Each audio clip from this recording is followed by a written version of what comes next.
The forest swallowed the last rays of sunlight like a hungry beast, leaving only shadows that intertwined between the ancient trunks.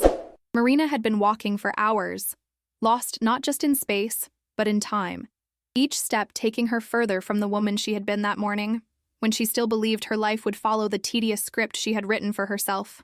The hiking trip had been Sarah's idea. "You need to get out of that apartment," her sister had insisted over coffee 3 weeks ago. "You're 35 and you live like you're waiting for something to happen. Nothing's going to happen if you don't make it happen." So Marina had agreed, packed her bag, and joined the group excursion into the Thornwood Forest, a place she'd never heard of, in a region she couldn't quite place on a map even after arriving. The other hikers had seemed friendly enough at breakfast, but somewhere between the third and fourth trail marker, Marina had stopped to tie her shoe, and when she looked up, the group had vanished around a bend she could no longer find. That had been hours ago. The sun had been high then. Now it cowered behind the canopy, bleeding out its last light. Marina's phone had no signal. Her compass spun uselessly, the needle refusing to settle on any direction.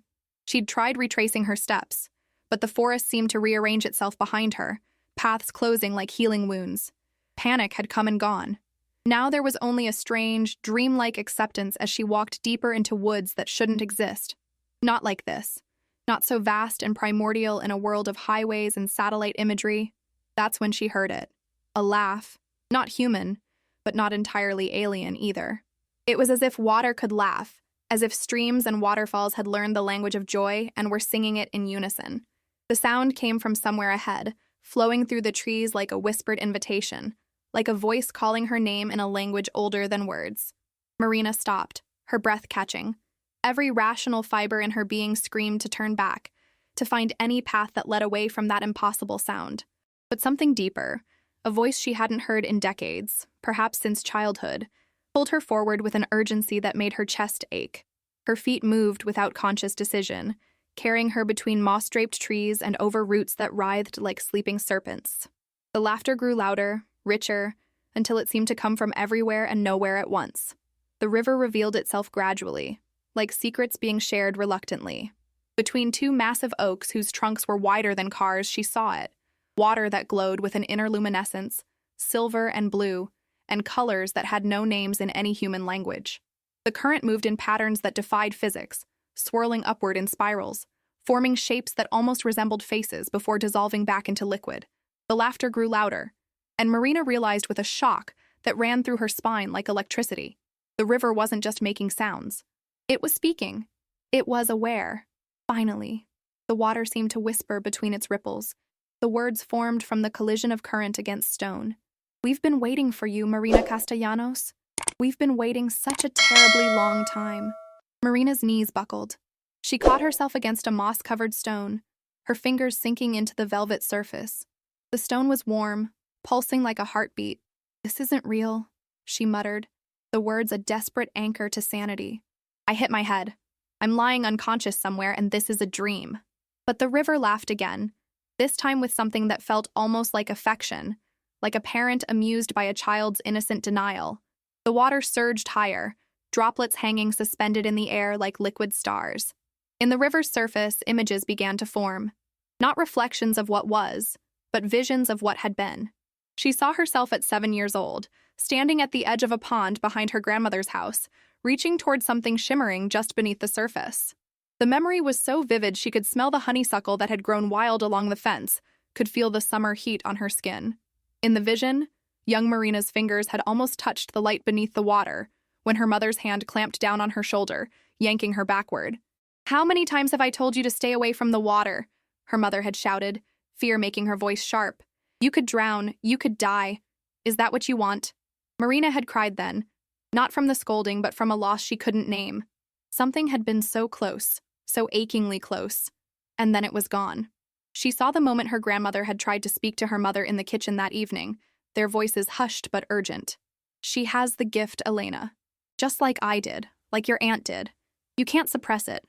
It'll only hurt her more. There is no gift," her mother had hissed. "There's only superstition and dangerous nonsense. I won't lose my daughter to the same delusions that ruined your life." The vision shifted. She saw herself at 12, sketching patterns in her notebook during math class. Intricate, spiraling designs that seemed to move on the page. Her teacher had called them concerning and suggested evaluation. The notebook had disappeared, and Marina had learned to keep her drawings to herself. At 16, she'd stopped drawing altogether. At 20, she'd chosen accounting as a major because it was practical. At 35, she'd become exactly what she'd been taught to be: ordinary, safe, forgettable. "You were supposed to come back," the river murmured, pulling her from the cascade of memories. "Your thread was woven into our current long ago. The pattern was set before you were born. But you chose the other path, the safe path, the path of forgetting." "I don't understand," Marina whispered, though something ancient in her chest tightened with recognition, a key turning in a lock she'd forgotten existed. The water surged, rising in defiance of gravity, and from its depths emerged a figure, neither fully liquid nor fully solid, a being made of river foam and starlight, and the dreams of drowned gods. It stood 7 feet tall, its form constantly shifting, suggesting human shape without committing to it. Its eyes were deep pools that reflected infinite possibilities, every choice ever made and unmade. "You are a thread weaver," the being said, its voice the sound of water over stones, of rain on ancient leaves, of the first river that ever carved a path through virgin earth. One of those born to see the patterns of fate, to pull at the threads that bind one destiny to another, to repair the great tapestry that holds reality together. But you buried this gift. You chose ordinariness. You chose sleep. You chose to forget. Marina's hands trembled violently.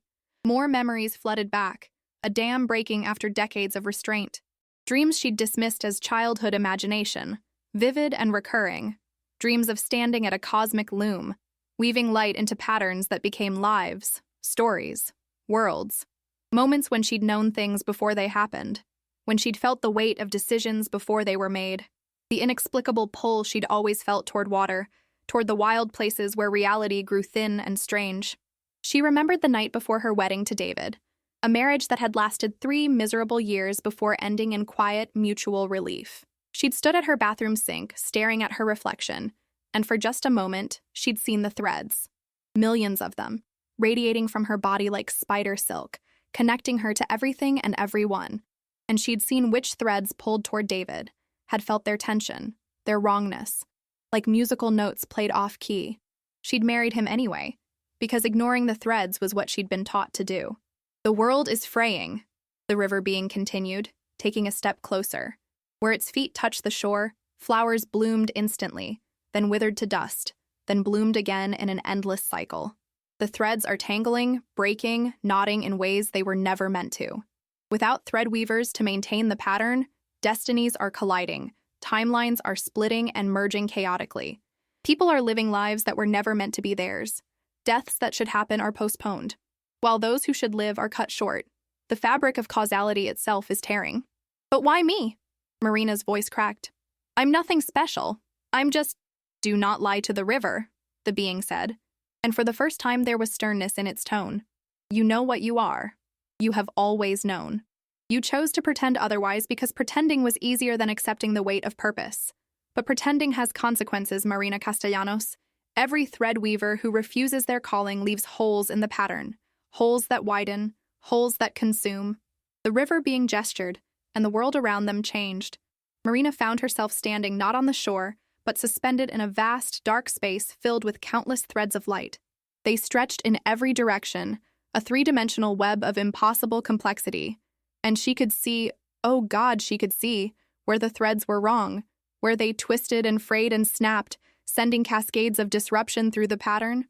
She saw a thread that should have connected a mother to her child sever, watched as the ripples spread outward, altering hundreds of other connections. She saw timelines branching wildly, creating paradoxes and impossibilities.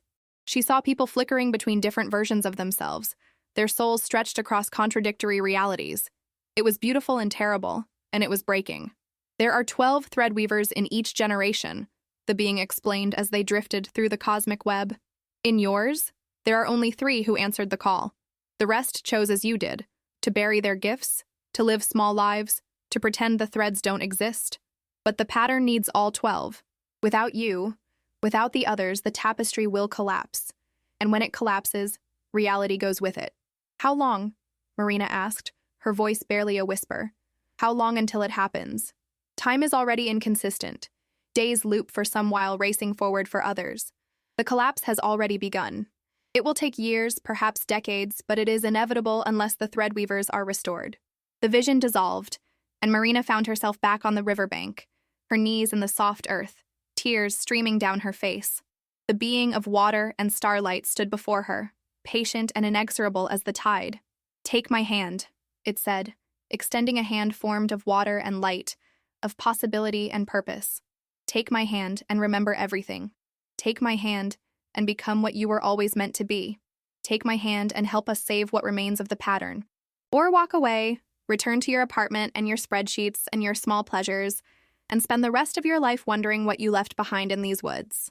Wondering if you could have made a difference." Marina stared at that impossible hand, her heart hammering against her ribs so hard it hurt.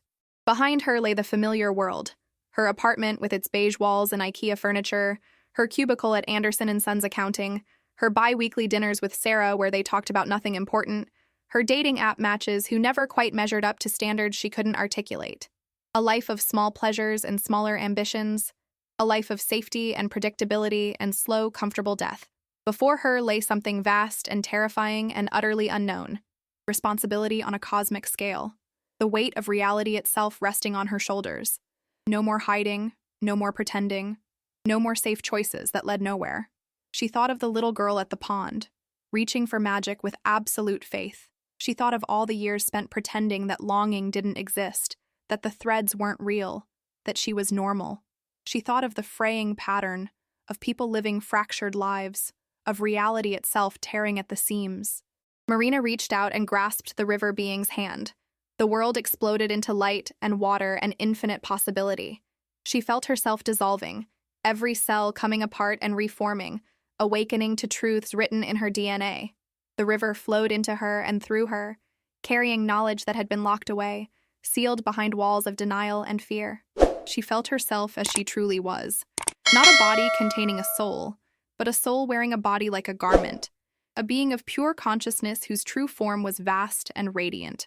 The threads of fate appeared before her inner vision, millions upon billions of them, shimmering strands connecting every living thing, every choice, every moment, every possibility, and she could see where they tangled, where they frayed, where the pattern screamed for repair. She could see the work that awaited her, decades of careful weaving, of guiding destinies back to their proper paths, of mending tears in the fabric of causality. She could see the other threadweavers, too, the three who had answered the call. An old woman in Mumbai, fingers flying over invisible threads as she sat in meditation. A young man in Buenos Aires, painting murals that were actually mapped destinies. A middle-aged woman in Oslo, humming songs that were spells of binding and loosing. And she could see the others who had refused, the 9 who had chosen sleep. Their threads pulsed with potential, waiting, hoping. The river's laughter surrounded her, joyous and welcoming, as Marina finally came home to herself. When she opened her eyes again, she stood on the riverbank in a body that felt both familiar and entirely new. Her hands glowed faintly with inner light, and when she moved her fingers, she could see the threads responding, shifting, weaving. The forest itself seemed more alive, more real than anything in her previous life had ever been. Every leaf, every stone, every insect crawling in the undergrowth was connected to her, part of the same vast pattern. "Welcome back, Threadweaver," the river sang, its voice filled with pride and relief. "Your true life begins now." Marina smiled, and for the first time in 30 years, she felt completely, radiantly alive. The fear was still there. The weight of responsibility was crushing, but so was purpose. So was meaning. So was the bone-deep certainty that this was what she had been made for. "What do I do now?" she asked the being, who was already beginning to dissolve back into the water. "You learn. You practice. You find the others who sleep and wake them if you can. You weave." The being's form shimmered. "And you return to your world, because the threads are there, not here. This forest exists between, a place of awakening, but your work is in the world of flesh and choice and consequence. Will I see you again? We are always with you. Every river, every stream, every drop of water remembers what you are now. Call, and we will answer." The being dissolved completely, leaving only the glowing river and Marina standing on its shore, transformed, terrified, and ready. When Marina walked out of the Thornwood forest 3 days later, Though she had experienced 3 years within its boundaries, learning from the river spirits, practicing her craft, the search party that had been looking for her fell back in shock. She looked the same, but something in her eyes had changed, something vast and ancient that made them uncomfortable. The woman who would eventually return to the human world, to her apartment, to her job, to her sister Sarah, would not be the same Marina who had entered those woods. She would carry the river's light in her eyes, the knowledge of destiny in her hands, and the weight of a purpose that transcended the small life she had once accepted as enough. The laughing river had not just changed her life, it had returned it to her. And through her, perhaps reality itself could be saved. The pattern awaited.